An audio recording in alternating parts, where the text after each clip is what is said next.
வணக்கம். நேத்து நம்ம நிறைய விஷயம் கதைச்சிருந்தோம். இன்றைக்கு கொஞ்சம் அதை தொடர்ச்சியை கொஞ்சம் பார்த்துட்டு மற்ற இதுக்கு நம்ம மூவ் ஆகும் இன்ஷா அல்லாஹ். ஓகே, நேத்து பார்த்த விஷயத்த சார கொஞ்சம் ரிப்பீட் பண்ணிட்டு வாரன். நேத்து கிளாஸுக்கு வராதாக்களும் கொஞ்சம் அவதானிச்சுக்கோங்க. டவுட் இருந்தா கடைசியில டைம் தரேன், நீங்க வந்து கேட்கலாம். நேத்து பார்த்த விஷயம் என்னன்னு சொன்னா, கடைசியா நாங்க பார்த்த விஷயம் பேனுலியின் கோட்பாடு அல்லது பேனுலியின் தத்துவம் சொல்றோம்.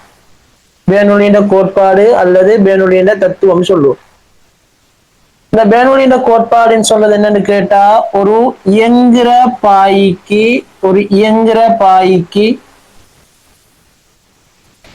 ஒரு பாய் இயங்கிக் கொண்டிருந்தா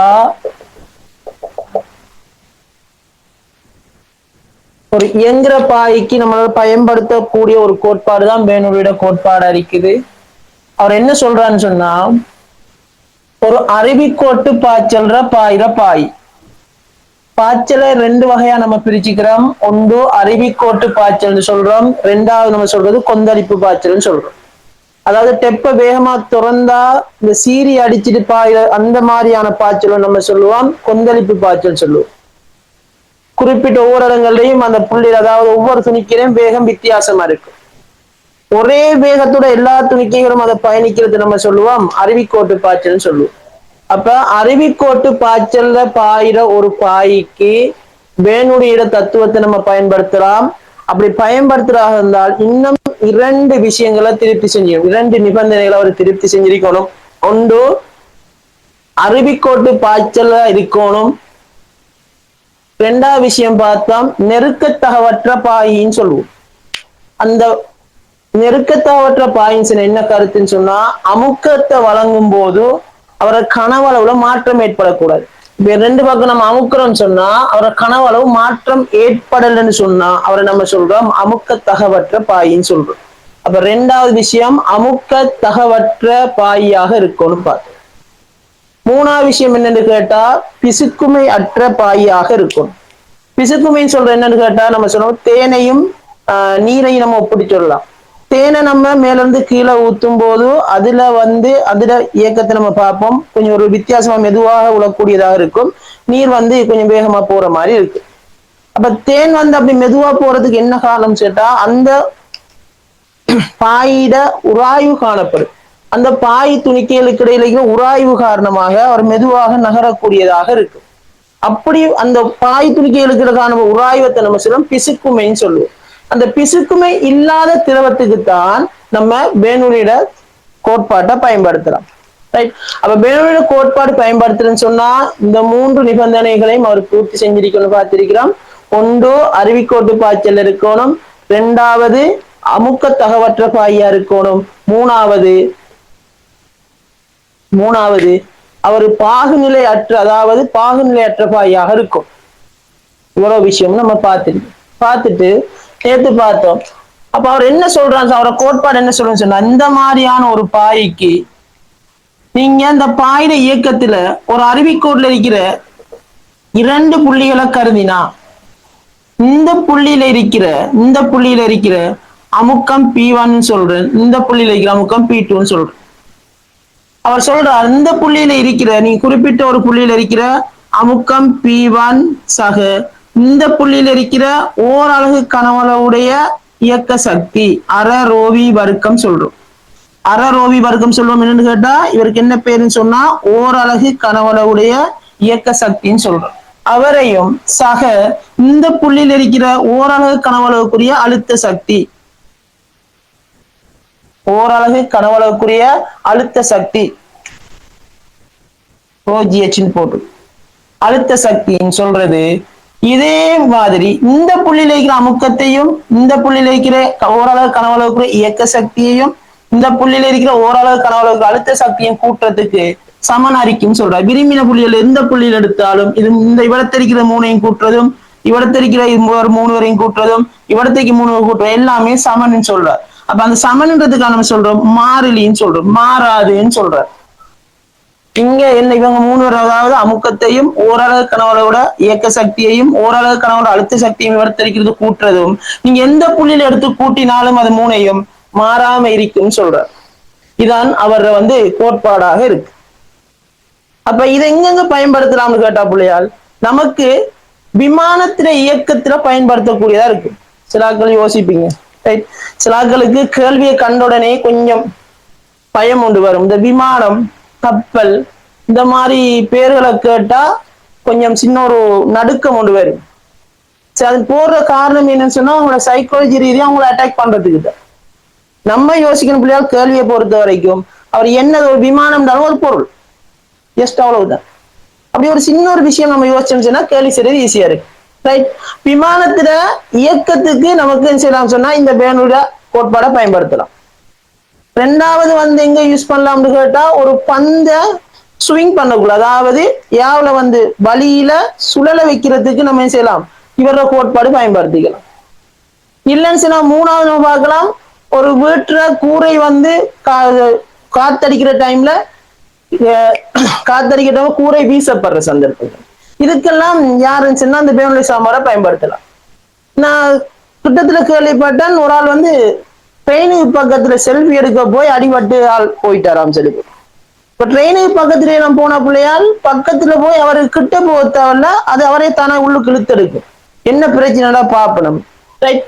என்ன விஷயம் சொன்னா அந்த மாதிரியான சந்தர்ப்பங்கள்ல பாய் இயங்குற சந்தர்ப்பங்கத்துல இந்த மூணு விஷயத்தை ஒரு பூர்த்தி செஞ்சிருந்தா நம்மளால பயன்படுத்தக்கூடியதா இருக்கு. ரைட். அப்ப கேள்வி என்னன்னு சொன்னா இங்க ஒரு பாய் இங்க இயங்குதுன்னு சொன்னா இவடத்தை இருக்கிற இது மூணையும் நம்ம போடலாம், இவடத்தை இருக்கிறதையும் போட்டு மூணும் சமனாக இருக்கும். அப்ப கேள்வி இதெல்லாம் சொன்னா இந்த ரெண்டு புள்ளியில ஏதாவது ஒரு கஞ்ச தந்து போட்டோம். இங்க P2 சக அர ரோ பி வர்க்கம் சக ரோ ஜி ஹெச்ங்கிறது இந்த புள்ளியில போட்டிருக்கிறேன் P2, இந்த புள்ளியில இருக்கிற அலகு கனவளவுக்கான இயக்க சக்தி, இந்த புள்ளியில இருக்கிற அலகு கனவுக்கான அழுத்த சக்தி, இதெல்லாமே சமன்றதை வச்சுட்டு தரவுகளை தந்து போட்டு கேள்வியா அவர் கேட்கக்கூடியதா இருக்கும். இதுல P1 P2 சொன்னா ஒரு ஆள்ல ஒரு ஆளை கழிக்கிறது அமுக்க வித்தியாசம்ன்றதை அவன் வச்சுக்கும். அமுக்க வித்தியாசம் சொன்னா இதுல ஒரு இப்ப இங்க இருந்து இங்க இயங்குன்னு சொன்னா இங்க அமுக்கம் கூடையா இருக்கும், இங்க அமுக்கம் குறைவா இருக்கும். அப்ப அமுக்கம் கூடியது அமுக்கம் குறையிறது நம்ம இவரை கழிச்சோம் சொன்னா நமக்கு கிடைக்கிறது என்ன இருக்குன்னு கேட்டா அமுக்க வித்தியாசமாக இருக்கு. ரைட். அப்ப இதுல இருக்கிற ஒரு கேள்வியை நம்ம செஞ்சுட்டு வருவோம். ரைட். முதலாவது கேள்வி எடுங்க. நான் நேத்து சொல்லியிருந்தேன் எல்லாத்தையும் என்னன்னு சொன்னா ஒரு பேப்பர் எடுங்க, ஒரு பேப்பர்ல இல்ல ஒரு சிஆர்ல ரெண்டா புரிங்க, ரெண்டா புரிச்சு ஒரு கோடு அடிச்சுட்டு தார விஷயத்த இப்ப எம்சிக்கு செய்றீங்கன்னா எம்சிக்கூட பேரை இங்க போடுங்க. 2026 2025 2025 4வது எம்சிக்கு 4வது எம்சிக்கு போட்டுட்டு அந்த விஷயம் மட்டும் குறிச்சு கூட க்ளோஸ் பண்ணுங்க. க்ளோஸ் பண்ணிட்டு அடுத்த எம்சிக்கு போடுங்க, செய்யுங்க, க்ளோஸ் பண்ணுங்க. அப்படி க்ளோஸ் பண்ண அடுத்து இங்க வாங்க. இப்படி ஒரு சமரி நோட்டை நீங்க என்ன செய்யணும் ப்ரிப்பேர் பண்ண சொல்லணும். ரைட். யார் எடுத்துட்டு வந்தாங்க அந்த மாதிரி சமரி நோட் செஞ்சாக்கள் யார் இருக்கிற அன்மியூட் பண்ணி சொல்லுங்க பாப்போம்.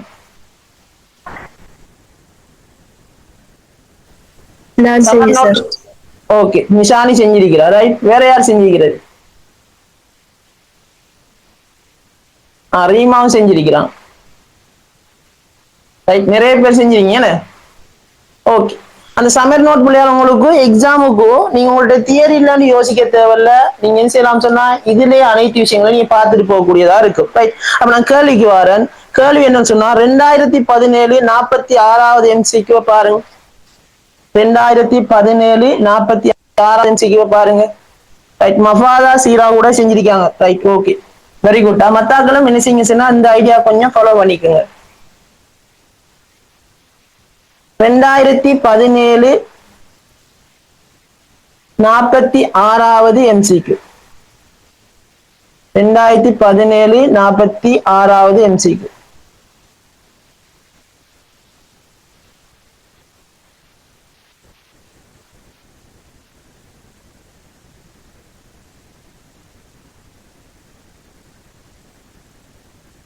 அடர்த்தி டியை உடைய பிசுக்குமையற்ற பாய்மம் ஒன்று வரிப்படத்தில் காட்டியவாறு மாறுகின்ற குறுக்குவெட்டை கொண்ட குழாயினூடாக அருவிக்கோட்டு பாய்ச்சலை நிகழ்த்துகிறது. குழாயின் அச்சு கிடையாக உள்ளது. பாய்ச்சல் வேகம் v ஆகவும் புள்ளியின் அமுக்கம் P எனின் பாய்ச்சல் வேகம் 5 v ஆக உள்ள புள்ளியில் அமுக்கம் என்னவாக இருக்கும் என்று கேட்டிருக்கிறார். அப்ப இந்த கேள்வியை கொஞ்சம் முதலாவது சொல்லிக்கிறார் பாருங்க. அடர்த்திடின்னு சொல்லிக்கிறார். பிசுக்குமையற்ற பாயாம். பிசுக்குமையற்ற பாயின்னு சொன்னா நம்மளால வேணுளியிட கோட்பாடை பயன்படுத்தலாம். 3 விஷயமும் பூர்த்தி செய்யப்பட்டிருக்கணும். அருவிக்கோட்டு பாய்ச்சல் இருக்கணும், பிசுக்குமையற்ற பாயா இருக்கணும், நெருக்கத்தகவற்ற பாயா இருக்கணும். அப்படி இருந்தா நமக்கு என்ன செய்யலாம் சொன்னா வேணுளியிட கோட்பாட்டை பயன்படுத்தலாம். அதை அவர் என்ன சொல்லி முன்னுக்கு உங்களுக்கு மென்ஷன் பண்ணியிருக்கிறார்.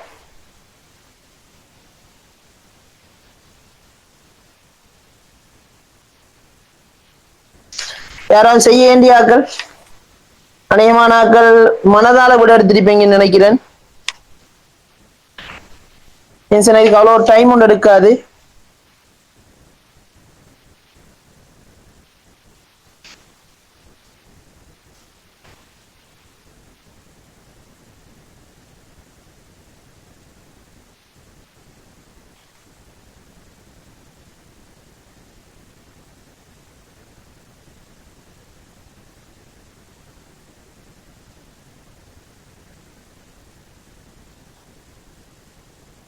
நான் தந்திருக்கிறார் படம் ஒன்று காட்டியிருக்கிறார். நமக்கு இவ்வாறு காட்டப்பட்டிருக்கு. இதுக்குள்ளால இங்கால v வேகத்தோட பாய் சொல்லுதாம். குழாயின் அருவிக்கோட்டு பாய்ச்சல் குழாயின் அச்சு கிடையாக உள்ளது. குழாயில அச்சு கிடையாக இருக்குதாம் சொல்லியிருக்கிறார். வேகம் v உள்ள புள்ளியில் அமுக்கம் P. இந்த வேகம் v இருக்கிற புள்ளியில அமுக்கம் P சொல்லியிருக்கிறார். P எனின் பாய்ச்சல் வேகம் 5v ஆக புள்ளியில். அப்ப ஒரு இடத்து 5v வேகம் இருக்கிற புள்ளியில இருக்கிற அமுக்கம் யாது என்று கேட்கப்பட்டிருக்கு. அப்ப நான் அந்த அமுக்கத்தை P2 குறிச்சுக்கிறேன். அப்ப P2 கண்டுபிடிப்போம். நமக்கு தந்திருக்கிற கருவு இவ்வளவுதான் தரப்பட்டிருக்குது. இந்த பாயிட அடர்த்தி சொல்லிருக்கிறார் D ஆம். பாயிட அடர்த்தி டீன்னு சொல்லப்பட்டிருக்கு. சரி, அப்ப கேட்ட கேள்விக்கு நம்ம ஆன்சருக்கு போவோம். P2 காணணுமாக இருந்தால் அப்ப பேனுளியிட சமன்பாடை யூஸ் பண்ணுவோம். பேனுடைய சமன்பாடு எங்க யூஸ் பண்ணலாம் சொன்னா 2 அருவிக்கோட்டு பாய்ச்சலுக்கு 2 புள்ளிகளுக்கு நம்ம பயன்படுத்தலாம். அப்ப இவ்வளவு இருக்கிற புள்ளிக்கு நான் பயன்படுத்த போறேன். இந்த புள்ளியை பயன்படுத்துவோம். அமுக்கம் P சொல்லியிருக்கிறார். அமுக்கம் P. ஆனால் அலகு கனவளவுக்கான இயக்க சக்தியை நம்ம போடுவோம். அரை ரோ v வர்க்கம். இங்க வேகம் v ரோக்கு பதிலாக இங்க தரப்பட்டிருக்குது, d தரப்பட்டிருக்குது. அடர்த்தி dன்னு சொல்லியிருக்கிறார். தர v வர்க்கம் வேகத்தில வர்க்கம் v வந்திருக்கிறதால v வர்க்கம் சக mg ரோ gh. இந்த ரோ gh சொல்றது பிள்ளையால் கொஞ்சம் கவனிங்கோ. இதை கொஞ்சம் பார்த்துட்டு வருவோம். ரோஜிஹெச் சொன்ன என்ன புள்ளியான்னு சொன்னா இந்த 2 புள்ளிகள் எடுத்தேன்னு சொன்னா இந்த 2 புள்ளிகள் சில நேரம் எப்படி இருக்குன்னு சொன்னா இப்படி இருந்தா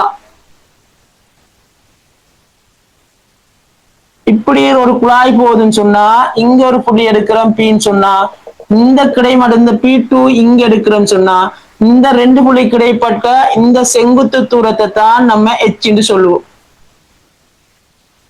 இந்த H அதாவது இது ஒரு அழுத்த சக்தினா செங்குத்து உயரத்துல மாற்றம் இருந்தா இவர் வருவார். அப்ப நான் பாக்குறேன் இவடத்தை அடர்த்திய போடுவோம். அடர்த்தி டீன்னு போடுவோம். ஹெச்சுக்கு பதிலாக H வந்து 2 வர்க்கல H வந்து சமனா இருக்கிறதால ரைட். அப்ப ஒரு கிடையில இருந்து உயரம் 2 வர்ற உயரமும் இவரும் H தான் இவரும் Hங்கிறதால நான் Hன்னு போட்டுக்கிறேன். சமன் இந்த புள்ளிக்கு பாவிப்போம். இங்க இருக்கிற அமுக்கம் P2 சக அலகு கனவுக்கான இயக்க சக்தி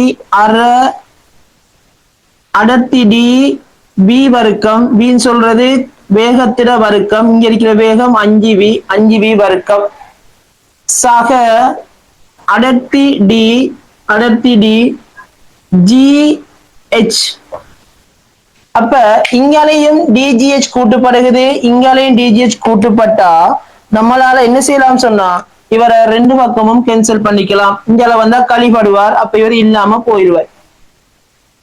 அப்ப நம்ம கிட்ட கேட்ட கேள்வி இவரைத்தான் நம்ம கண்டுபிடிக்கணும். P2 கண்டுபிடிக்க சொல்லியிருக்கிறார். அப்ப எழுதுவோம் இங்கால பி சக அர டி வி வர்க்கம் இவர் இல்ல சமன் P2 தான் காணணும், P2 தான் காணணும். அப்ப P2 காணணும் சொன்னா P2 கூட்டுப்படுற இவ்வளவும் இங்கால வந்தா கழிப்படுவார், அப்ப அவரை கழிப்போம் அர டி 5b வர்க்கம். அப்ப P2 நம்ம கண்டுபிடிச்சிடலாம். இதுல இருந்து பி சக அர கீழுக்கு இருக்காரு, சோ அரைய பொது அடுப்போம். அப்ப டிபி வர்க்கம் சய இவர டி இவரை வர்க்கிப்போம் 5 வர்க்கம் 25 வீட வர்க்கம் பி வர்க்கம் சமன் P2.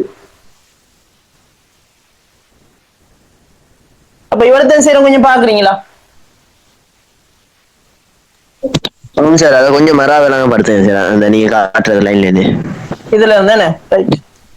பி பி சக இங்க பாருங்கம்மா, இங்க 2 இருக்குது, இது ஒரு பின்னம் தானம்மா. இவரை பெருக்கினா 1 தர டிபி வர்க்கம் கீழே 2 கீழே 2 சய 1 டி இருக்குது, இது 5 வர்க்கம் 25. இந்த வர்க்கம் 2 வர்க்கம் நம்ம வர்க்கிக்க வேண்டியிருக்கும். 5 வர்க்கம் 25 பி வர்க்கம், அப்ப 25 பி வர்க்கம் டி, அப்ப 25 டி பி வர்க்கம் கீழுக்கு 2 சமன் P2. இது கிளியரா நாள் இருக்கிறது? ஆமாம் சார், அதுதான் இப்ப ஓகே. அப்ப இதுல பாருமான், இது ஒரு பின்னம் தானே, இது டிவி வர்க்கம் இருக்குது, இங்க 25 டிவி வர்க்கம் இருக்குது, 2 கீழுக்கு இருக்குது. அப்ப நான் அதை அப்படி எழுதுறேன், பி சக டிவி வர்க்கத்தின் கீழே 2 சய 25 டிவி வர்க்கத்தின் கீழே 2 சமன் P2.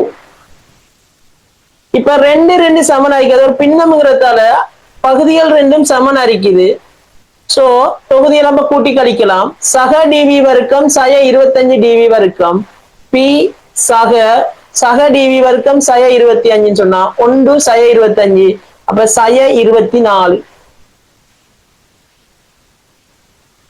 டிவி வர்க்கம் மேலுக்கு கீழுக்கு 2 சமன் P2. 2 24 சுருக்கி விட்டா 12 பி சய 12 டிவி வர்க்கம் சமன் P2.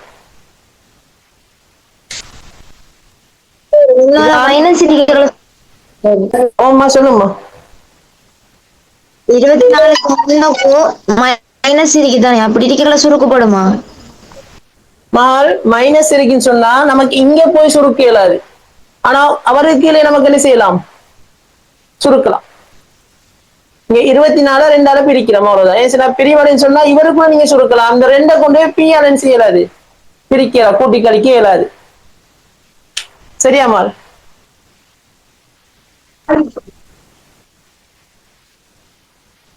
வேற டவுட் இருக்குதா?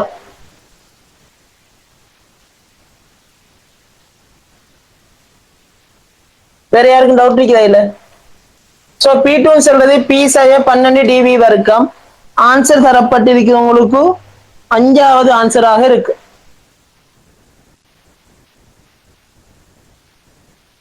ஆத்திஃபா கிளியரா?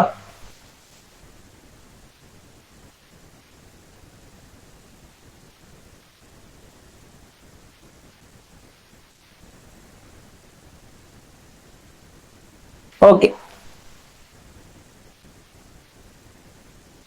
அப்ப நம்ம நல்லா பாத்துக்கோங்க, பேனுலியின் கோட்பாடு யூஸ் பண்றது ஏதாவது குறித்த 2 புள்ளிக்கு, அந்த 2 புள்ளியில ஒரு புள்ளியில இருக்கிற அமுக்கத்தையும் அவர இயக்க சக்தியையும் ஓரளவு கனவளவுக்குரிய இயக்க சக்தியையும் ஓரளவு கனவளவுக்குரிய அதாவது அழுத்த சக்தியையும் கூட்டுறது, ஏதாவது வேறொரு புள்ளியில இருக்கிற அமுக்கத்தையும் அவர்ல இருக்கிற இயக்க அதாவது ஓரளவு கனவளவுக்குரிய இயக்க சக்தியையும் ஓரளவு கனவளவுக்கு அழுத்த சக்தியும் கூட்டத்துக்கு சமனா இருக்கு. அப்ப இங்க ரெண்டு வர்ற உயரமும் சமனுங்கிறதால ஒரே நேர்கோட்டில் இருந்தா ஒரே கிடையில இருந்தா நல்லா ஞாபகம் வச்சுக்கோங்க, இவர் வரமாட்டார், இவரை கணக்கெடுக்க தேவையில்லை. ஒரே கிடைமட்டத்துக்கு நம்ம பாவிக்கும் போதோ இவரை கணக்கெடுக்க தேவையில்லை. நம்மட சிலபஸ்ல இருக்கிறது ஒரே கிடைமட்டத்துல மட்டும்தான் நம்மளுக்கு கேள்வி வரலாம். வெவ்வேறு கிடைமட்டத்துல இருக்கிற கேள்வி உங்களுக்கு தர இயலாது. அது 2017க்கு முதல்ல ஃபுல்லா இருந்துச்சு. 2017ஆம் ஆண்டு உங்களுக்கு ஸ்ட்ரிக் பண்ணிட்டாங்க. உங்களுக்கு கொடுக்குற கேள்வி என்ன சொன்னா ஒரே கிடைமட்டத்தில் வைக்கிற கேள்வி தான் கொடுக்கலாம். ஒரே கிடைமட்டத்தில் கேள்வி கொடுத்தா நீங்க பயப்படாம சொல்லலாம், இந்த ரோஜி அதாவது ரோஜி எச் அதாவது அடர்த்தி புவியீர்ப்பு ஆர்முடல் இந்த எச்ன்னு சொல்றது நமக்கு வராது. ரெண்டு பக்கம் பட்டு போகும். ஒரே கிடைமட்டத்தில் இருந்தா பட்டு போகும். கிளியரா சொன்ன விஷயம். அப்ப அதுல போட்டோம் சொன்னா இவரை தெரிகிற அடர்த்தி அமுக்கம் தெரியும், இவரை தெரிகிற ஓரளவு அடர்த்தி போட்டிருக்கிறோம். இந்த P2 காணுன்றதால இவரை கூட்டுப்படுற அலைஞ்சலை கொண்டு கழிக்கிறோம்.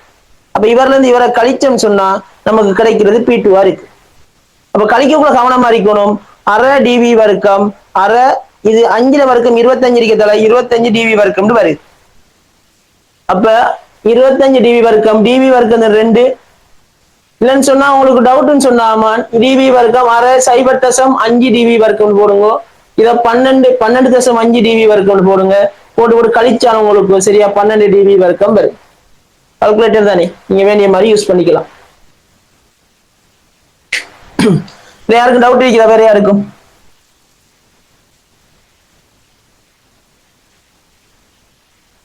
வேற யாருக்கும் டவுட் இருக்கிறா?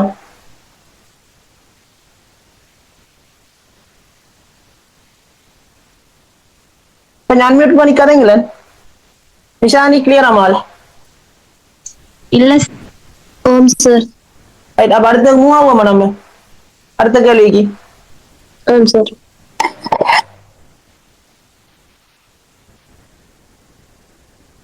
2020 MCQ 45.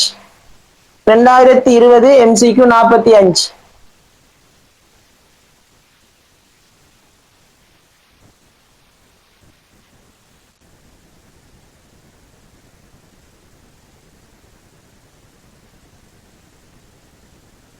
பாஸ் பேப்பர் எல்லா டைம் இருக்கு தானே? பாஸ் பேப்பர் எல்லாரும் வச்சிருக்கீங்க தானே? Right, okay sir. அப்ப 2020 45வது கேள்வி என்ன? ரைட், ஒரு பெரிய ஒரு பந்தி தரப்பட்டிருக்கு. ரைட், ஆனா உங்களால ஈஸியா செய்யலாம்னு நினைக்கிறேன். நேத்து கிளாஸ் வந்தாக்களுக்கு சும்மா பார்த்த உடனே நீங்க மனசால விட எடுத்துட்டு போறதுதான். இதுல பெருசா யோசிக்கிற அளவுக்கு ஒன்றும் இல்லை. கேள்விதான் பெருசா இருந்தா கொஞ்சம் நல்லா ஞாபகம். கேள்வி பெருசா இருந்தா கட்டுரை வடிவத்தில் இருந்தா ஆன்சர் சின்னதா இருக்கு. ஏன் சின்ன பிள்ளைகள் ஒரு கேள்வி நமக்கு தயாரிக்கிறது தெரியும், 2 நிமிஷத்துல செய்யறது தயாரிக்கிறேன்னு சொன்னா நமக்கு 1.5 நிமிஷம் வாசிக்கிறதுக்கு போகுதுன்னு சொன்னா அரை நிமிஷத்துல நம்ம கூட இருக்கக்கூடிய மாதிரிதான் கேள்வி இருக்கு. சோ பந்திய கேள்விய சந்தோஷப்படணும். ஏன் சொன்னா செய்முறை சின்னதா இருக்கு. ரைட், அப்ப இங்குள்ள அமைவில் காட்டியவாறு நீர் ஓய்விலுள்ள போது நீர்நிலைகளின் உயரங்கள் H1 H2 H3 ஆகியன சமனாக உள்ளன. நீரானது உறுதியாகவும் கொந்தளிப்பின்றியும் அருவிக்கோட்டு பாய்ச்சல் வலது பக்கம் நோக்கி மாறா வீதத்துடன் பாயும் போது நீர்நிலைகளின் உயரங்களினுள் சரியான தொடர்பு யாது என்று கேட்டிருக்கிறேன். அப்ப ஒரு படத்தை தந்து நம்ம கிட்ட கேள்வி கேட்டிருக்கிறார். சரி, நீ சொல்லுங்க. அப்ப நம்ம நேற்று படிச்சிருந்தோம், வேகம் கூடினா அமுக்கம் என்ன நடக்கும்? வேகம் கூடினா அமுக்கம் என்ன நடக்கும்? அன்மியூட் பண்ணி சொல்லுங்க முறை. ஆன்சர் பண்ணுங்க. நான் வேகம் கூடினா அமுக்கம் குறையும் தானே? அமுக்கம் குறையும். Very good. வேகம் கூடுற இடத்து அமுக்கம் என்ன செய்யும்? குறையும். வேகம் கூடுற இடத்த அமுக்கம் குறையும் சொல்றது நம்ம நேற்று பார்த்த விஷயம்.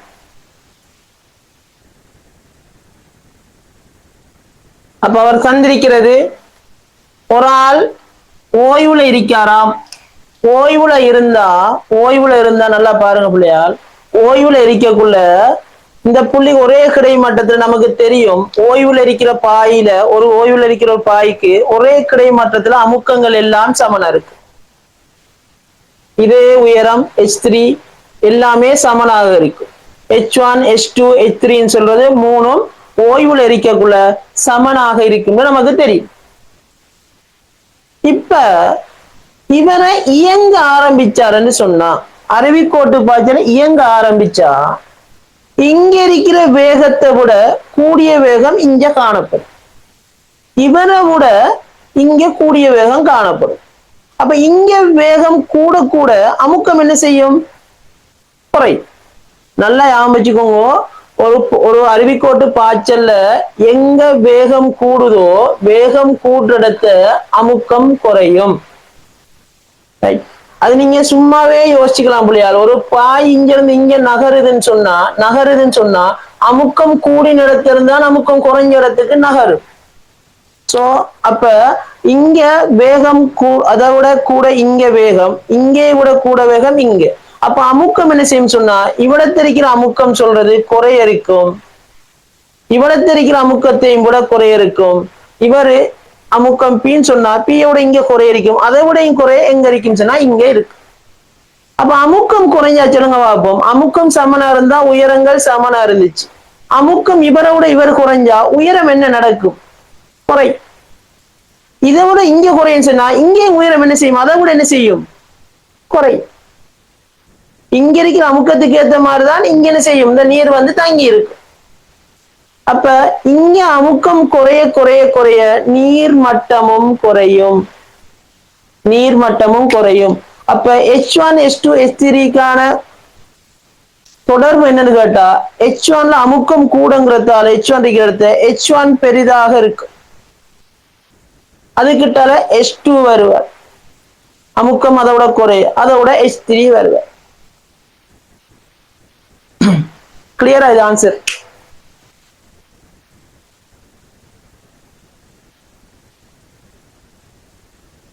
யாருக்கும் டவுட் இருக்குதா?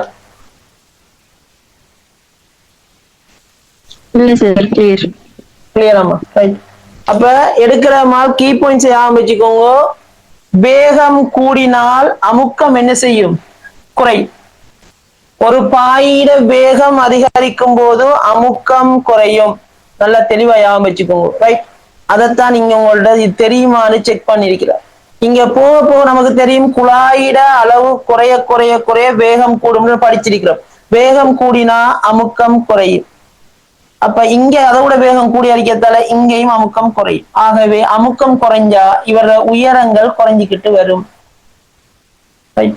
சரி, இப்ப இதுக்கு நம்ம நிறைய உதாரணம் பார்க்க போறோம். முதலாவது உதாரணம் என்னன்னு சொன்னா, நம்ம வீட்டுல ஒரு காத்தடிக்கிற சந்தர்ப்பத்துல வீட்டை மூடி வைக்கிற நல்லமா இல்ல வீட்டை திறந்து வைக்கிறது நல்லமா? வீடு ஒன்று இருக்கு, இந்த மாதிரி அவர் கூரை இருக்குது, இந்த வீட்டுல இந்த மாதிரி ஜன்னல் எல்லாம் இருக்கு, ஜன்னல் இருக்கு.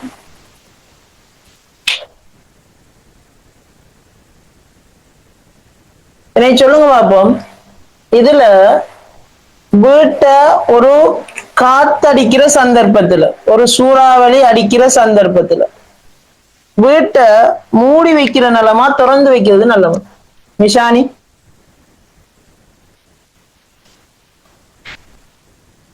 எது நல்ல? திறந்து வைக்கிறது. திறந்து வைக்கிறது நல்ல. ரைட். ஓ, சரியான ஆன்சர் அதான். ஏன்னு சொன்னா, நம்ம மூடி வச்சிருந்தோம் சொன்னா வீட்டை என்ன நடக்கும் சொன்னா, அந்த வீட்டுக்குள்ள ஒரு அமுக்கம் வலி அமுக்கம் அப்படியே இருப்பார். மூடி வச்சிருக்கிறதால வலி அமுக்கம் அப்படியே இருக்கு.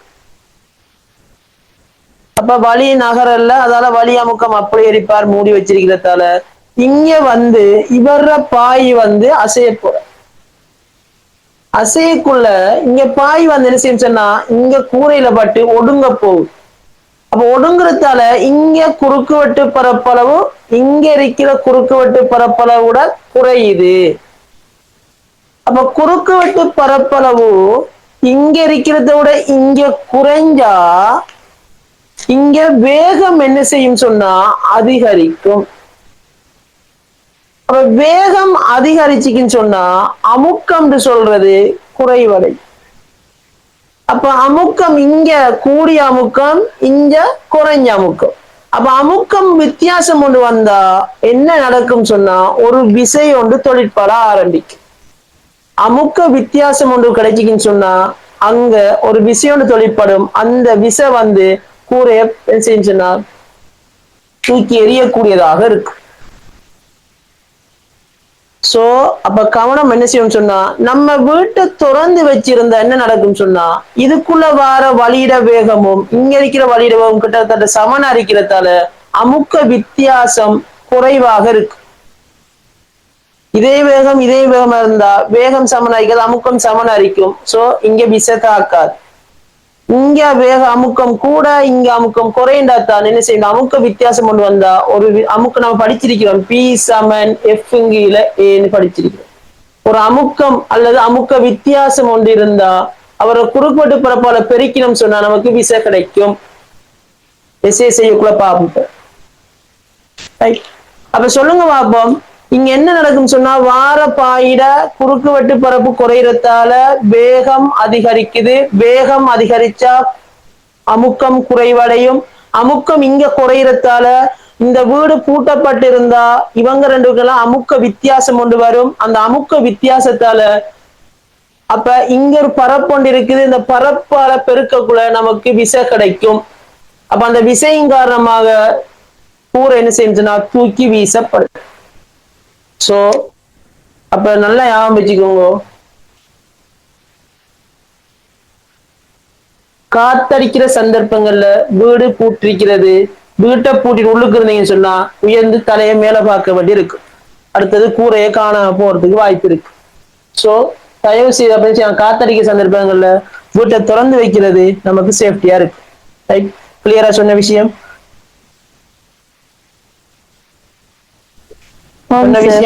ரைட். இதே மாதிரி நீங்க எல்லாரும் பெர்ஃப்யூம் யூஸ் பண்ணுவீங்க, ஸ்ப்ரே பண்ணிருப்பீங்க. ஸ்ப்ரே பாட்டில் எடுத்தோம் சொன்னா மக்கள், ஸ்ப்ரே பாட்டில் எடுத்தோம் சொன்னா ஸ்ப்ரே பாருங்க, நம்ம ப்ரெஸ் பண்ணுவோம் ப்ரெஸ் பண்ணக்குள்ள செஞ்சோன்னா விசிறும். இங்க என்ன நடக்கும் சொன்னா இங்க என்ன செய்யப்படுமான்னு கேட்டா நம்ம ப்ரெஸ் பண்றதால வலியை இங்க வேகமாக இதுக்குள்ளால செலுத்துவோம். வலியை இங்க வேகமா செலுத்தக்குள்ள இங்க இருக்கிற அமுக்கம் குறைவடைஞ்சா இங்க அமுக்கம் கூடி அரிக்கக்குள்ள அமுக்கம் கூடி இடத்தை வந்து குறைஞ்ச இடத்த பாயி நகரும். அப்ப அந்த பாய் இதால செய்யப்படும், வீசப்படும். அப்ப இங்க நம்ம என்ன செய்யப்படும் சொன்னா அந்த வலியிட பிரஸ் பண்றதால வலியிட வேகத்தை அதிகரிக்கும். வலியிட வேகத்தை இவ்வளவு அதிகரிக்கக்குள்ள இங்க இருக்கிற அமுக்கம் குறைவடையுது. அப்ப இங்க அமுக்கம் கூட அரிக்குது. கூடின அமுக்கத்திலிருந்து குறைஞ்ச அமுக்கத்தை நோக்கி துணிக்கை நகரும். அதால ஸ்ப்ரே பண்ணப்படும். அப்ப ஸ்ப்ரே பாட்டிலுக்கும் யாரை யூஸ் பண்ணலாம், நம்ம பெர்னௌலி என்ற தத்துவத்தை நம்ம செய்யலாம், யூஸ் பண்ணக்கூடியதாக இருக்கு. மூணாவது இடம் எங்க நம்ம யூஸ் பண்ணிக்கிறோம், மூணாவது இடம் எங்க யூஸ் பண்றோம்னு சொன்னா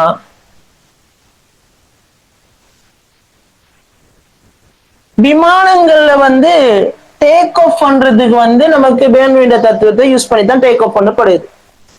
அந்த அவ்வளவு ஒரு பெரிய விஷயமா கேட்டா சின்ன ஒரு விஷயம். விமானங்கள்ல ரெக்கைகள் வந்து விமானத்துல ரெக்கை இப்படி இருக்குன்னு சொன்னா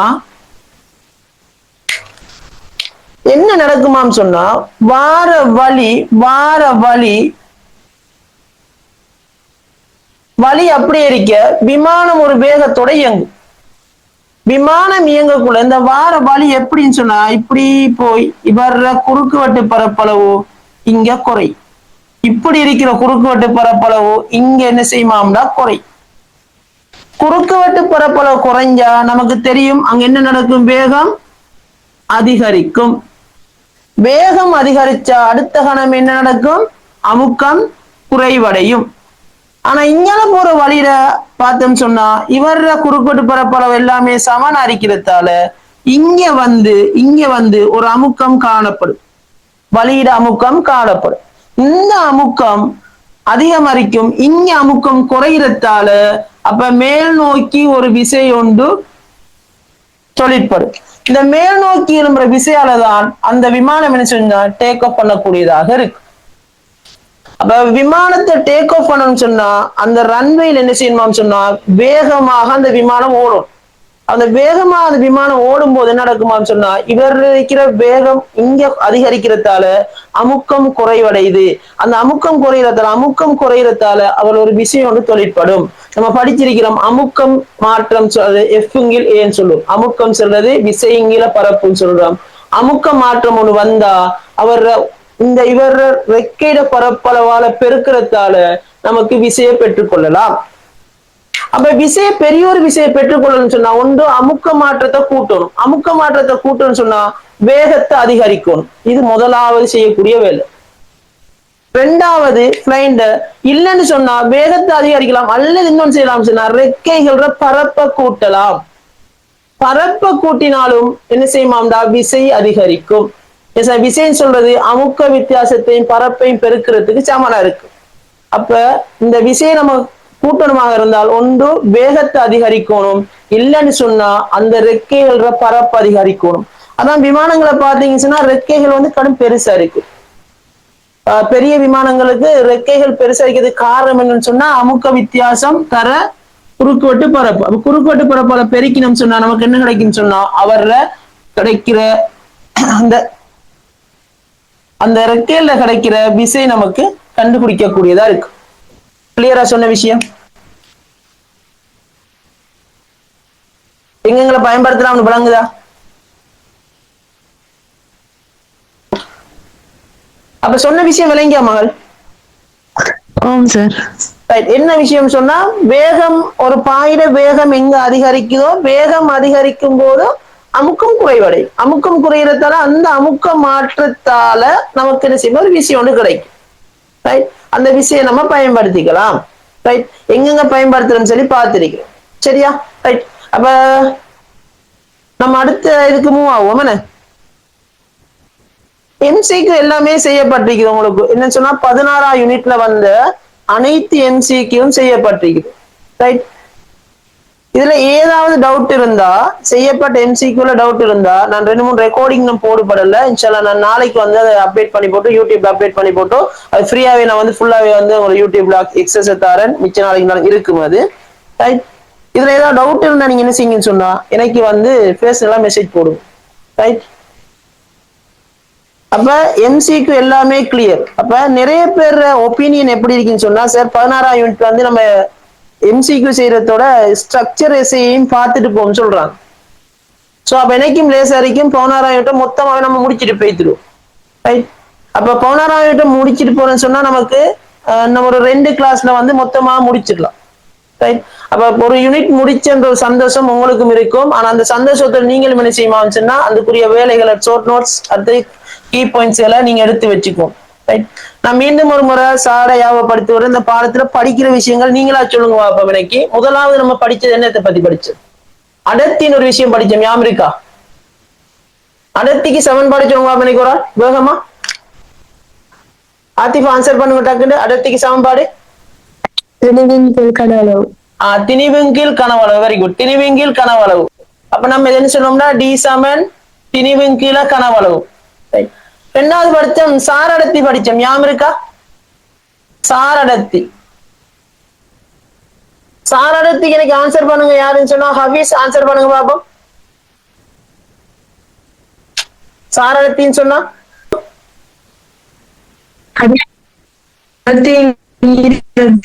பொருள் அடர்த்தியின் கீழ நீர் அடர்த்தி. வெரி குட், பொருள் அடர்த்தியின் கீழ நீர் அடர்த்தின்னு சொல்லுவோம். ரைட், மூணாவது நம்ம படிச்ச விஷயம்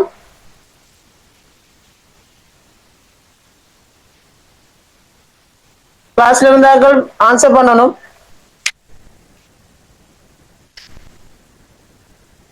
அடர்த்தி படிச்சோம், அடர்த்தி 2 படிச்சோம். மூணாவது அமுக்கம் படிச்சோம். ஞாபகம் இருக்குதா?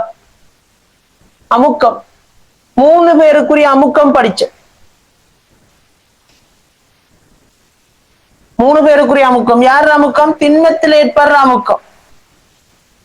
திண்மத்தில் ஏற்படுற அமுக்கங்களை காண்றதுக்கு என்ன சமன்பாடுன்னு சொல்லிப்பட்டு ஒரு சொல்லுங்க பாப்போம். இன்னைக்கு அப்துல் ரஹ்மான்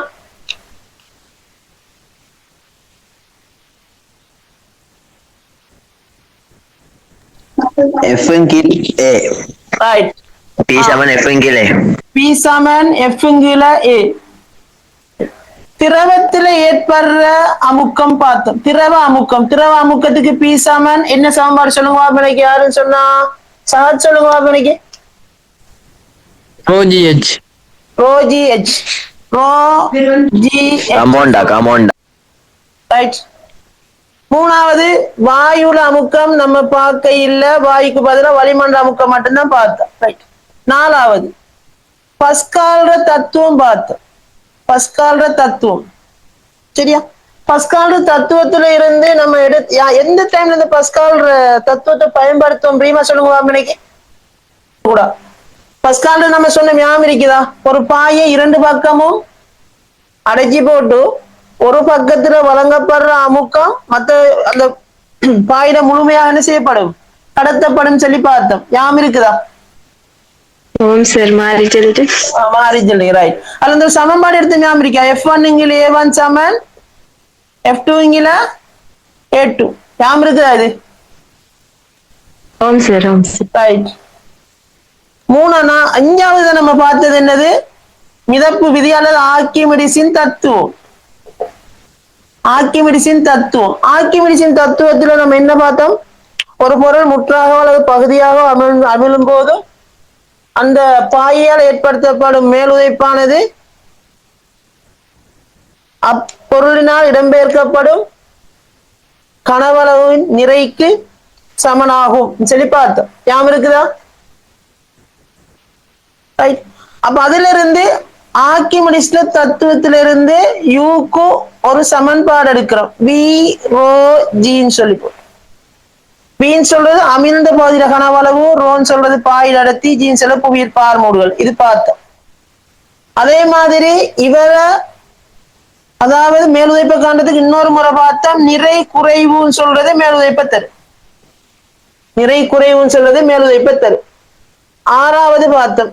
என்ன பார்த்தோம் சொன்னா பேனுடைய தத்துவம் பார்த்தோம். இயங்குற பாயலுக்கு பார்த்தோம். இது மட்டுமே நிலையா இருக்கிற பாயலுக்கு தான் நம்ம கதைச்சது. நிலையான பாய் அசையாத ஆக்களுக்கு. இந்த பேனுடைய தத்துவம் சொல்றது அசையக்கூடிய பாயலுக்கு பார்த்தோம். என்ன சமன்பாடுன்னு அவர் சொன்னது P1 சக அர ரோ பி வர்க்கம் சக ரோ GH சொல்லி பார்த்தோம். இது மாறலின்னு சொன்னார். இதுல கேட்கிற நல்லா தெரிஞ்சுக்கணும். இவர் அலகு கனவளவுக்கான இயக்க சக்தி, அலகு கனவளவுக்கான அழுத்த சக்தி. ரைட்.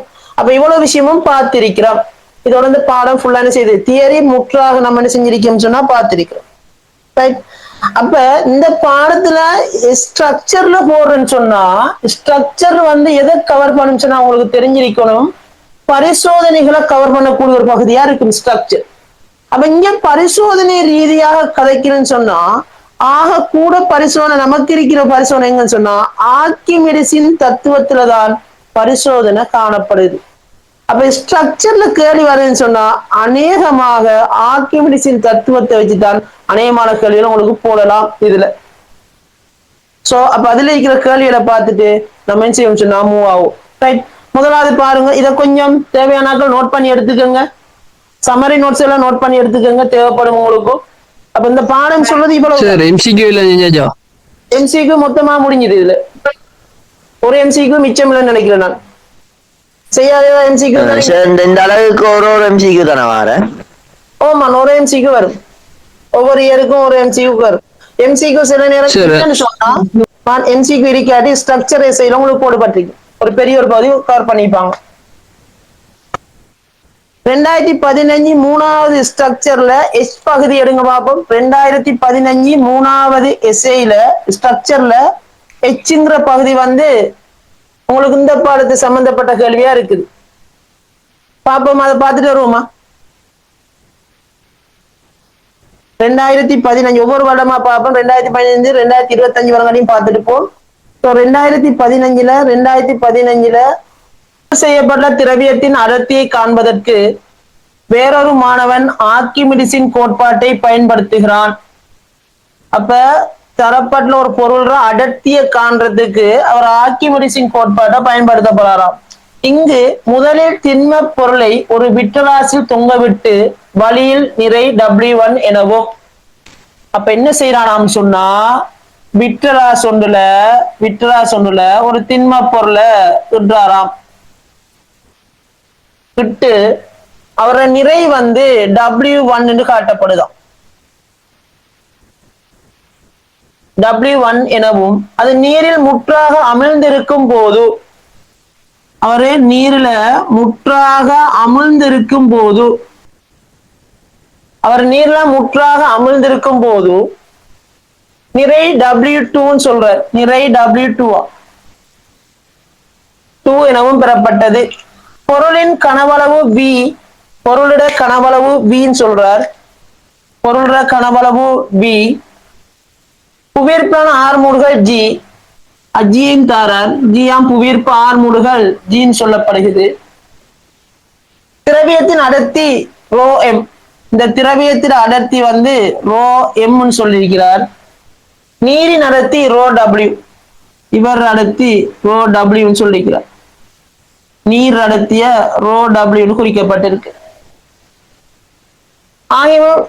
ஆகியவற்றை மாத்திரம் பயன்படுத்தி அவர் தந்தத்தை மட்டும்தான் பயன்படுத்தி பின்னர் அட்டவணை காட்டப்பட பகுதிய கணிகளுக்கான கோவையை எழுதுகன்னு சொல்லியிருக்கிறார்.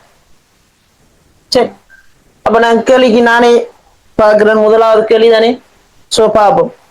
பொருள் செய்யப்பட்ட திரவியத்தின் அடர்த்தியை காண்பதற்கு வேறொரு மாணவன் ஆர்க்கிமிடிஸின் கோட்பாட்டை பயன்படுத்துறாராம் சொல்லியிருக்கிறார். ஆர்க்கிமிடிஸ் வழியில நிறை வந்து W1 தான். வழியில நிறுக்கிறாராம். வழியில நிறுத்தா இவர நிறை W1 ஏதோ ஒரு நிறைய காட்டுறார். அதே மாதிரி அது நீரில் முற்றாக அமிழ்த்தப்படும் போது நீர்ல முற்றாக அமிழ்த்தினா W2ன்னு காட்டுறார். நம்ம ஏற்கனவே பார்த்திருந்தோம். இவ்வளத்த உதாரணத்துக்கு 20 நியூட்டனை காட்டியிருந்த ஒரு பொருள் வழிக்குள்ள அதாவது நீருக்குள்ள அமிழ்த்தும் போது அவரோட வாசிப்பு குறையும் சொன்னோம்.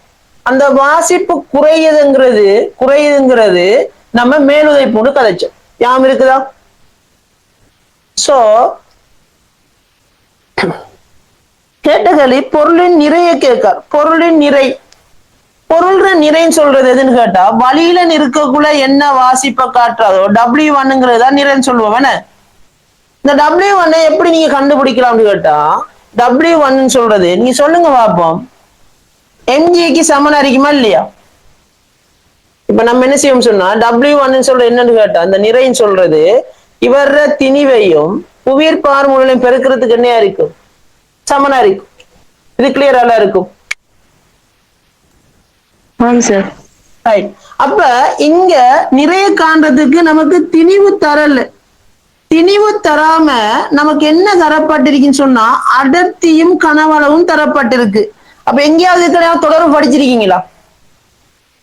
நம்ம பெஸ்டிக்கே பார்த்து நான் சொன்னேன் என்ன யூஸ் பண்ணுவோம் சொன்னா அடர்த்தி சனம் திணிவுங்கில் கனவளம் சொல்ல என்னன்னு கேட்டா எங்கேயாவது ஒரு இடத்தை திணிவை தராம திணிவு தேவைப்படுற சந்தர்ப்பத்துக்கு அடர்த்தியையும் கனவளவையும் பெருக்கி கொடுத்தோம்னா சரி திணிவை கண்டுபிடிச்சுக்கலாம். சோ அப்ப இங்க இருக்கிற எம்முக்கு பதிலா நான் என்ன போட போறேன்னு சொன்னா திணிவு வந்து திணிவை காண்றதுக்காக வேண்டிய அடர்த்தி ரோ எம் தந்த பொருள் அடர்த்தி ரோ எம் தரபி. அப்ப W1க்கு வந்து நம்ம கொடுக்க போற ஆன்சர் ரோ எம் பி. கிளியரா இது?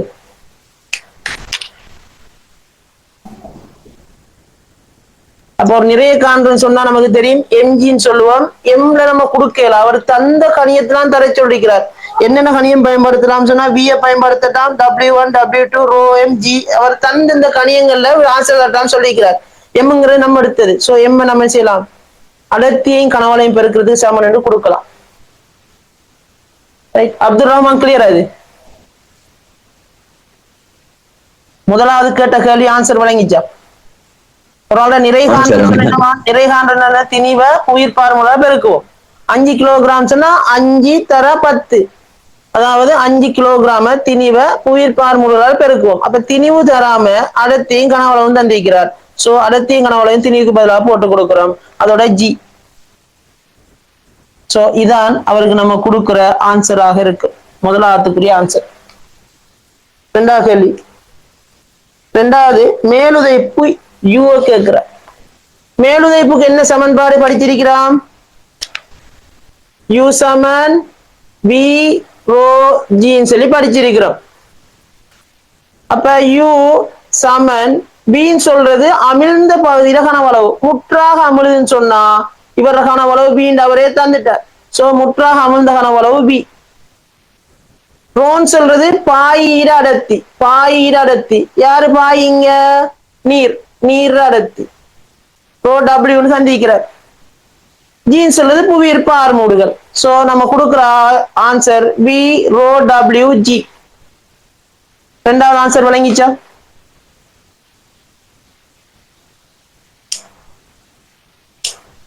விளங்க ரெண்டாவது ஆன்சர் நான் சொன்னது.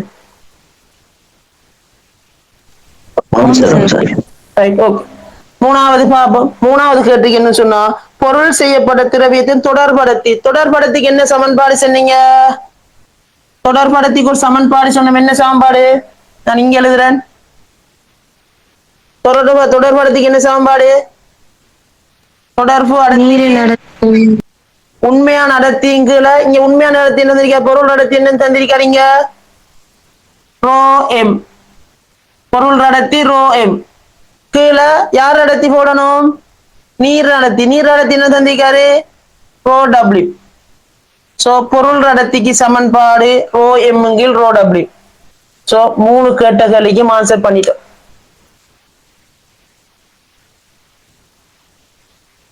கேள்வி கஷ்டமா இருக்குதா?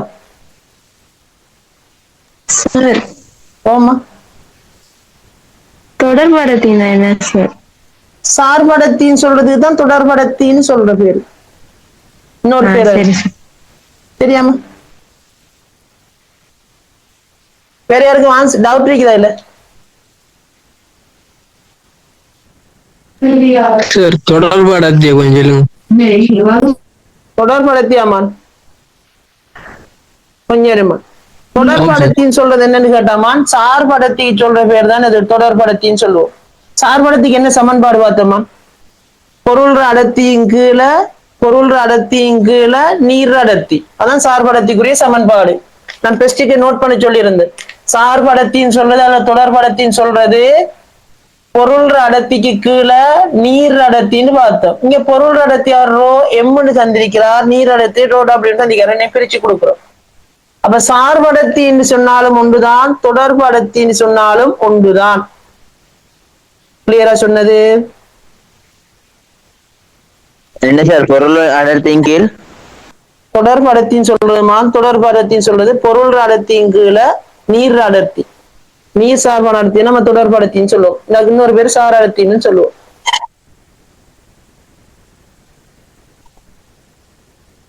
அப்ப இங்க போடலாம் ரோ எம். அதாவது பொருள் அடர்த்தி தந்திருக்கிறாரு ரோ எம். அந்த பொருள் அடர்த்திய யாரால பிரிக்கணும்னு சொன்னா நீர் அடர்த்தியால பிரிக்கணும். நீர் அடர்த்தி தந்திருக்காரு ரோ டபிள்யூ தந்திருக்கிறார். அப்ப ரோ டபிள்யூ தந்தா அவரால் நம்ம என்ன செய்வோம்? பிரிப்போம். அப்ப ரோ டபிள்யூ ஆல பிரிப்போம். அப்ப ரோ எங்கில் ரோ டபிள்யூன்னு சொல்றது தொடர்படத்தியா இருக்கும். கிளியரா சொன்ன விஷயம். இப்ப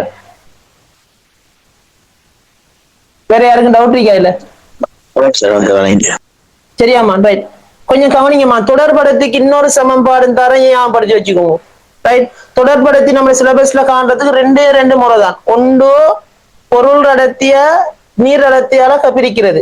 ரெண்டாவதையும் நோட் பண்ணி வச்சுக்கோங்க. ரெண்டாவது தொடர்படத்துக்கு என்ன சமன்பாடுன்னு சொன்னா தொடர்படத்திக்கு பொருள்ற நிறைங்கீழ மேலுதைப்பு. இந்த ரெண்டு சமன்பாட்டுல நீங்க தொடர்படத்தையே கண்டுக்கலாம். அப்ப தொடர்படத்தி காண்றதுக்கு ரெண்டு சமன்பாடு தான். ஒன்று பொருள்ற அடர்த்திங்கீழ நீர் அடர்த்தி அல்லது பொருள்ற நிறைங்கீழ மேலுதைப்பு. இது ரெண்டுமே உங்களுக்கு தொடர்படத்திய தரும் அல்லது சார் அடர்த்திய தரும். எங்கேயாவது கேள்வி வந்தா நீங்க இதை யூஸ் பண்ணலாம்.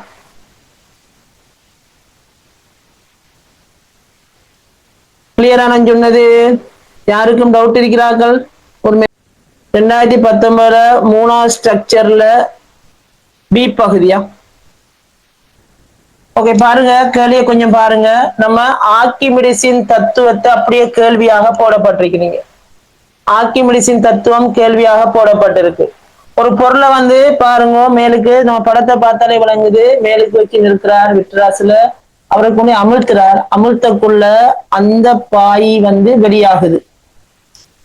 அப்ப இதை வச்சுதான் நம்ம கேள்வி போப்போம். சோ நம்ம ஆர்க்கிமிடிஸின் தத்துவத்தை இன்னொரு முறை கொஞ்சம் உங்களுக்கு ஞாபகப்படுத்திட்டு வரேன். ரைட். ஆர்க்கிமிடிஸ் சொன்ன விஷயத்த கொஞ்சம் ஞாபகப்படுத்துறேன். என்னன்னு சொன்ன ஆர்க்கிமிடிஸ் சொன்ன விஷயம், ஒரு பொருள் ஒன்று இருந்தா, ஒரு பொருளை நம்ம வழியில நிறுக்கக்குள்ள, உதாரணத்துக்கு ஒரு பொருள் ஒன்று நிற்கும். ஏதாவது ஒரு பொருள், ஒரு பலகத்துன்னு வச்சுக்கோமே, நம்மள பாசையில சொல்ல போனா ஒரு பலகை எடுத்து நான் நிறுக்கிறேன். நிற்கக்குள்ள எனக்கு ஒரு 3 கிலோகிராம் சொன்னா, ஒரு உண்மையிலே திணிவு 3 கிலோகிராம் சொன்னா எனக்கு இங்க 30 நியூட்டன் நிறதாக்கும். அந்த 30 நியூட்டனை இவரு வாசிப்பார். இது முதலாவது விஷயம். இவரை கொண்டு போய் குரேக்கா கிண்ணத்துக்குள்ள நீர் எடுத்து போட்டு நம்ம என்ன செய்ய போறோம் சொன்னா, இவரை மெதுவாக அமிழ்த்தப்போம். இவரை அமிழ்த்தக்குள்ள என்ன நடக்குமான்னு கேட்டா, இந்த பொருளை மெதுவா அமிழ்த்தக்குள்ள இங்க காட்டின இந்த 30 நியூட்டன் சொல்றது நீருக்குள்ள பட்ட உடனே குறைய ஆரம்பிப்பார். அப்ப இந்த பொருள் மெதுவா அமுல இவர் குறைஞ்சிட்டு வந்து முற்றாக அமுலக்குள்ள ஏதாவது ஒரு நிறைய காட்டி நிற்பார்.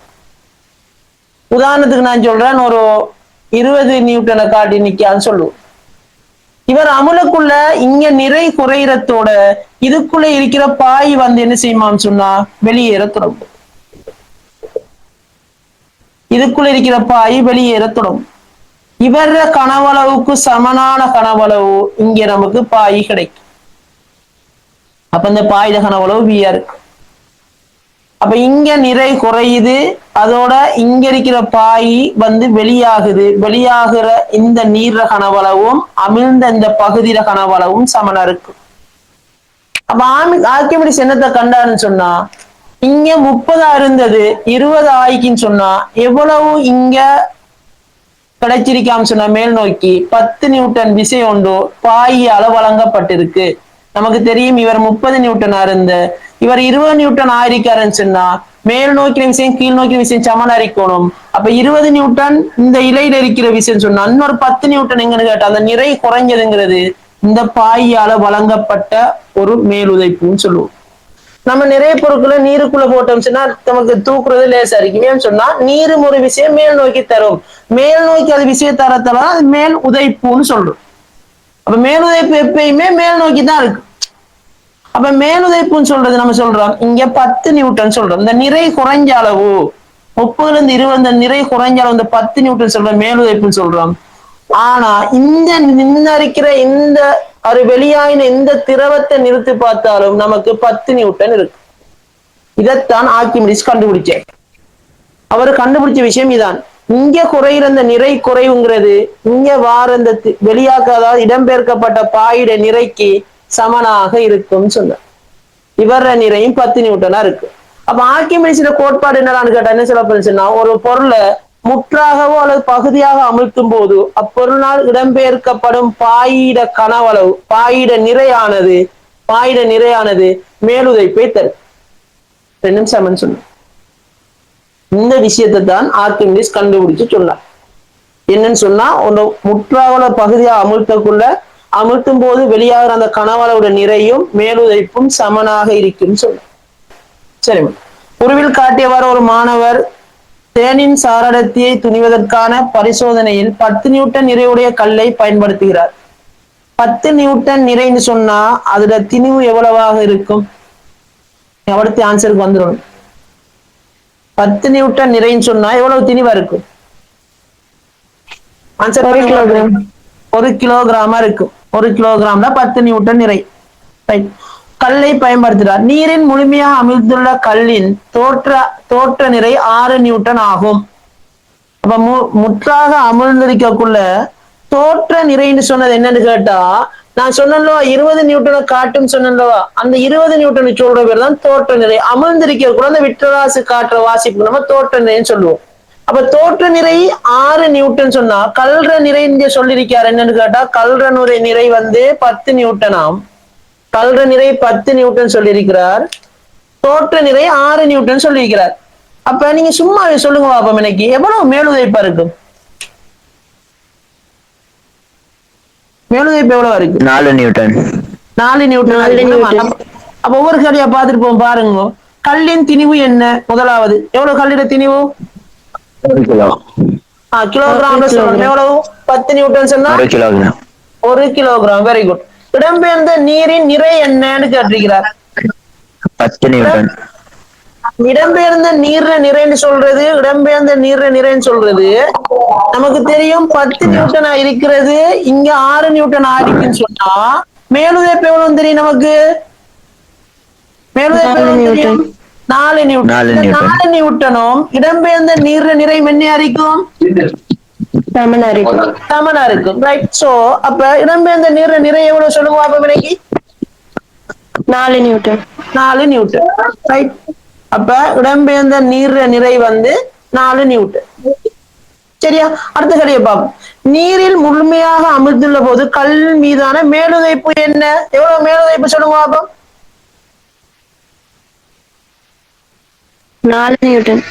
மேலுதைப்புக்கான 2 ஐடியா தானே. ஒன்று நிறை குறைவை பார்க்கணும், அது வீரோஜி பார்க்கணும். இங்க நிறை குறைவு டிரெக்டா தந்துட்டார். 10ல இருந்து 6 ஆகுதான்னு சொல்லி இருக்கிறார். சோ அப்ப 4 நியூட்டன். அப்ப முதலாவது கேள்விக்கு 1 கிலோகிராம், இரண்டாவது கேள்விக்கு இடம்பெயர்ந்த நீரின் நிறை வந்து 4 நியூட்டன். நீரில் முழுமையாக அமிழ்ந்துள்ள போது கல்லின் மீதான மேலுதைப்பு 4 நியூட்டன். அதுவும் சரி. சீன் பாருங்க. கல் தேனில் முழுமையாக அமிழ்ந்துள்ள போது விட்ராசிப்பின் வாசிப்பு 4.1 ஆக இருந்தது. அப்ப விட்ராசிப்ப வாசிப்பு 4.1 இவரை திணிவு ஏற்கனவே இவரை நிறை எவ்வளவு தெரியும் நமக்கு? 10 நியூட்டன். அப்ப 4.1 நியூட்டன் வாசிப்பை காட்டான்னு சொன்னா எவ்வளவு தேனுக்குள்ள இருந்து மேலுதைப்பு கிடைச்சிருக்கும்?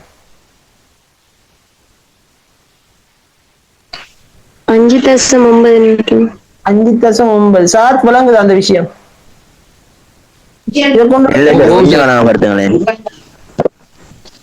இதை கொண்டு போய் என்ன செய்யறாரான்னு சொன்னா நான் விளங்கப்படுத்துறேன். சும்மா வாயால செஞ்சுட்டு போற கேள்வி இது. சரியாமா? நான் விளங்கப்படுத்துறேன். ரைட். கொஞ்சம் யோசிக்கப்பார். ரைட். கல் தேனுக்குள்ள கொண்டு போய் போடுறாராம். இப்ப 1 கிலோகிராம் நிறைவுடைய இந்த கல்லை கொண்டு போய் தேனுக்குள்ள போடுறப்ப 4.1 நியூட்டன் ஆச்சுதான் விட்ராசிப்ப வாசிப்பு காட்டுதான். அப்ப விட்ராசிட வாசிப்பு 4.1 இருந்தா மேலுதைப்பு எவ்வளவு இருக்கும்னு சொன்னா 5.9 நியூட்டனா இருக்கும். கல் தேனின் முழுமை அமைந்த போது தோற்ற நிறைன்னு சொல்றது எதை காட்டும்?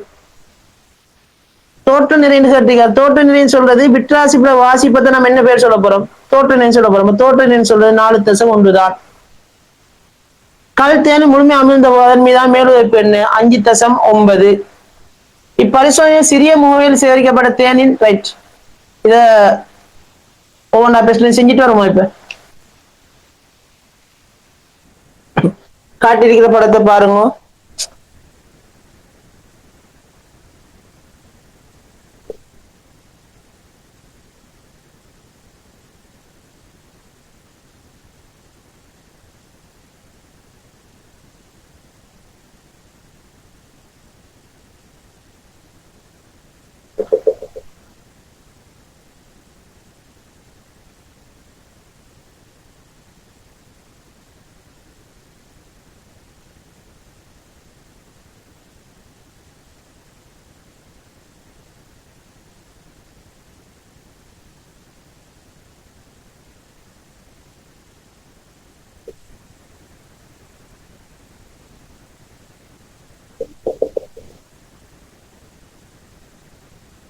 முதலாவது பகுதியை பார்ப்போம். உருவில் காட்டியவாறு ஒரு மாணவர் தேனின் சாரத்தை துணிவதற்கான பரிசோதனையில் 10 நியூட்டன் நிறையுடைய கல்லை பயன்படுத்துகிறார். நீரில் முழுமையாக அமிழ்ந்துள்ள கல்லின் தோற்ற நிறை 6 நியூட்டன் ஆகும். இவர வாசிப்பு பெஸ்டுக்கு காட்டுதாம். வழியில போட்டு நிற்கக்குள்ள 10 நியூட்டனை காட்டுதாம். 10 நியூட்டனை காட்டுதாம். அப்ப கீழ் நோக்கி 10 நியூட்டன் இருக்கு. இவர நீருக்குள்ள முற்றாக அமிழ்த்தும் போது 6 நியூட்டனை காட்டுதான். இந்த 6 நியூட்டன் அமிழ்த்தும் போது காட்டு இந்த 6 நியூட்டனுக்கு சொல்ற பேர் என்ன சொன்னா தோற்ற நிறைன்னு சொல்லுவோம். தோற்ற நிறை என்று சொல்லுவோம் இவருக்கு. ஒரு பாய்க்குள் அமிழ்த்தக்குள்ள விட்டராசில காட்டப்படுற அந்த நிறைக்கு சொல்ற பேரு தோற்ற நிறை. இது உண்மையான நிறை இல்ல. உண்மையான நிறை வந்து வழியில நிற்கக்குள்ள இருக்கிற நிறை தான் உண்மையான நிறை. சோ தோற்ற நிறை 6ன்னு சொல்லியிருக்கிறார். நீரில் முழுமையாக கல்லின் தோற்றம் 6 நியூட்டன் ஆகும். ஈர்ப்பிலான 6 மூடுகள் G = 10. G = 10 Newton kilogram -1. இது எங்கேயோ பார்த்த மாதிரி இருக்குது. F = ma இருந்து தூக்கி போட்டிருக்கார். புவியீர்ப்பு பார்முடலுக்கு அளவை தூக்கி போட்டிருக்கார். அப்ப அதை பெருசா யோசிக்க வேண்டிய அவசியம் இல்லை. ரைட். அப்ப மூணாவது கேள்வி, கல்லின் திணிவு யாது? கல்லிட திணிவை கேட்கிறார். கல்லிட நிறை தெரியும். உண்மையான நிறை இதான். கல்லிட நிறை 10 இருந்தால் நமக்கு தெரியும் நிறை சமன் திணிவு தர புவியீர்ப்பு பார்முடல் தெரியும். நம்மகிட்ட கேட்டது நிறை கேட்டிருக்கிறார். சோ நமக்கு தெரியும் நிறை 10, திணிவு கேட்டிருக்கிறார். திணிவு தெரியா, G வந்து 10. சோ பிரிபட்டா M சொல்றது 1 கிலோகிராம் சொல்லலாம். அப்ப டிரெக்டாவே நீங்க ஆன்சரை கொடுக்கலாம். 10 நியூட்டனை தாக்குற 10 நியூட்டன் நிறைன்னு சொன்னா இவரோட திணிவுன்னு சொல்றது 1 கிலோகிராம். இது முதலாவது கேள்விக்குரிய ஆன்சர். இரண்டாவது, இடம்பெயர்ந்த நீரின் நிறை என்ன? அப்ப இவரை முற்றாக அமிழ்த்தக்குள்ள இங்க வந்து நீர் வந்து இடம்பெயரும். இந்த நீர்ற நிறையும் மேலுதைப்பும் சமனாக இருக்கும். இதான் ஆர்க்கிமிடிஸ் சொன்னது. இந்த வெளியேற்றப்படுற பாயிட நிறையும் மேலுதைப்பும் சமனாக இருக்கும். மேலுதைப்பை காண்றதுக்கு நமக்கு 2 ஐடியா தான். ஒன்று, நிறை குறைவை பார்க்கலாம். எவ்வளவு நிறை குறைஞ்சிருக்குன்னு சொன்னா 10 இருந்து 6. சோ மேலுதைப்பு 4 நியூட்டன். அப்ப மேலுதைப்பு 4 நியூட்டன் சொன்னா இந்த பாயிட நிறையும் 4 நியூட்டன். சோ அப்ப ரெண்டாவது கேட்ட கேள்வி என்னன்னு சொன்னா இடம்பெயர்ந்த நீரின் நிறையாது 4 நியூட்டன். மூணாவது, நீரில் முழுமையாக அமிழ்ந்துள்ள போது கல்லின் மீதான மேலுதைப்பு என்ன? மேலுதைப்பு 4. மேலுதைப்பு இவர் 4 நியூட்டன் சொன்னா மேலுதைப்பும் 4 நியூட்டன் தான். அப்ப அடுத்த கேள்விக்குரிய ஆன்சரும் 4 நியூட்டன். சி கேள்வி கேட்டிருக்கிறார். கல் தேனில் முழுமையாக அமிழ்ந்துள்ள போது விட்டராசி பின் வாசிப்பு 4.1 நியூட்டன் ஆக இருந்தது. இவரை கொண்டு இப்ப நீருக்குள்ள அமிழ்த்தினார், முடிஞ்சது. அதை கொண்டு போய் என்ன செய்யறாராம்? இந்த கல்லை கொண்டு போய் என்னத்துல அமிழ்த்த போறாராம் சொல்லி கேட்டா தேனுக்குள்ள அமிழ்த்த போறாராம். தேனுக்குள்ள இந்த கல்லை கொண்டு போய் அமிழ்த்தக்குள்ள விட்ராசிர வாசிப்பு 4.1 இருக்குதாம் சொல்றேன். அப்ப 10 நியூட்டன் உண்மையான நிறைங்கிறது எவ்வளவு வந்திருக்குன்னு சொன்னா 4.1 தோற்ற நிறைய காட்டுது. அப்ப 4.1 காட்டு சொன்னா நீங்களே சொல்லிடலாம். மேலுதைப்புன்னு சொல்றது 10 இருந்து 4.1 போனா மேலுதைப்புன்னு சொல்றது நிறை குறைவால தரப்படும். 10 இருந்து 4.1 கழிச்சம் சொன்னா யூங்கிறது 5.9 நியூட்டன்.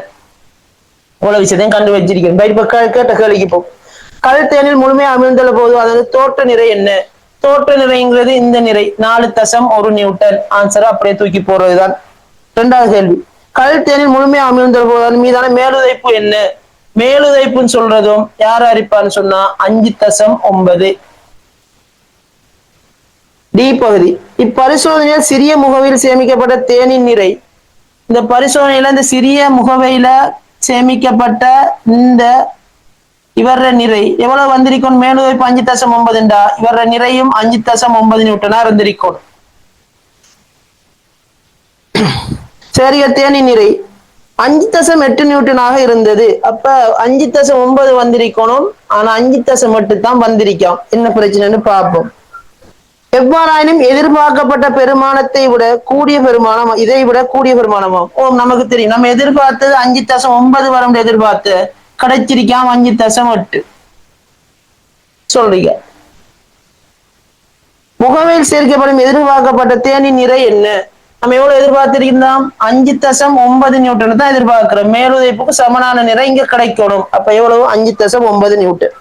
தேனின் எந்த இயல்பு காரணமாக மேற்படி வித்தியாசம் நிகழ்ந்துள்ளது? என்ன இயல்பு? தேனுக்கு ஒரு இயல்பு இருக்கு. நம்ம ஏற்கனவே பார்த்தோம். இவர் வந்து ஒட்டும் தன்மையுடைய அரிப்பர். அப்ப இங்க இருந்து வெளியாகக்குள்ள இதுல ஒட்டினார்ன்னு சொன்னா ஒட்டும் தன்மை அரிக்கிறதால, பிசுக்குமை தன்மை அரிக்கிறதால இவர் வந்து என்ன செய்வார் சொன்னா இங்க தங்கிடுவார். அதால இங்க நிறை முறையில் வாய்ப்பு இருக்கு.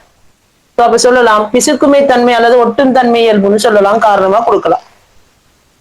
அடுத்தது தேனின் சாரடத்தியை காணு. தேண்ட சாரடத்தி காண்றன்னு சொன்னா சாரடத்தி காண்றதுக்கு 2 ஐடியா சொல்லி தந்தேன். ஒன்று பொருள் அடர்த்தி. பொருள் அடர்த்திய நீர் அடர்த்தியால பிரிக்கிறது. இல்லைன்னு சொன்னா சாரடத்திக்கு இன்னொரு சாம்பாடு சொல்லி தந்த சாரடத்திக்கு பொருள்ற நிறைய நம்ம என்ன செய்யணுமாம் சொன்னா நீர் நிறையால பிரிக்கும், மேலுதைப்பால பிரிக்கும்.